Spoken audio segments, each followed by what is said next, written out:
The next morning, I made my way to the country store and visited over there a little bit. This was a place that I had gone quite often. And while back over there late that evening, it was a hot afternoon. I'm standing in front of this country store at Route 4, Liberty, Mississippi. And up walks two fellas. And I look and see that they have been drinking that old Pop Skull whiskey, what they make themselves. Hot, scalding July day. A fellow named Bully and a fellow named Simmy. And they come walking up hand in hand and said they're hungry, wanted to go in the store and get them something to eat.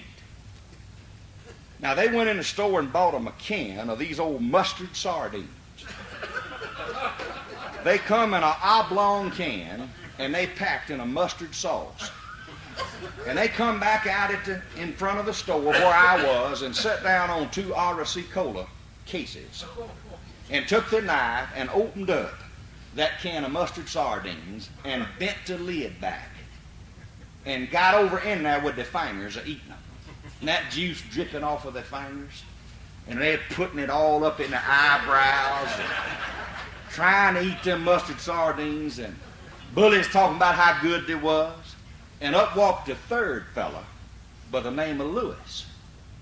Lewis was cross-eyed. He was standing looking right at them, but his head is turned looking across the road.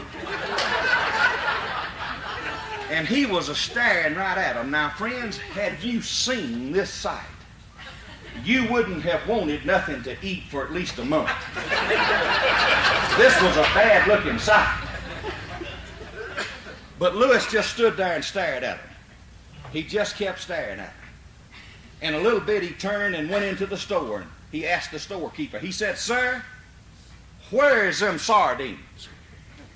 He said, "They're up there on the shelf."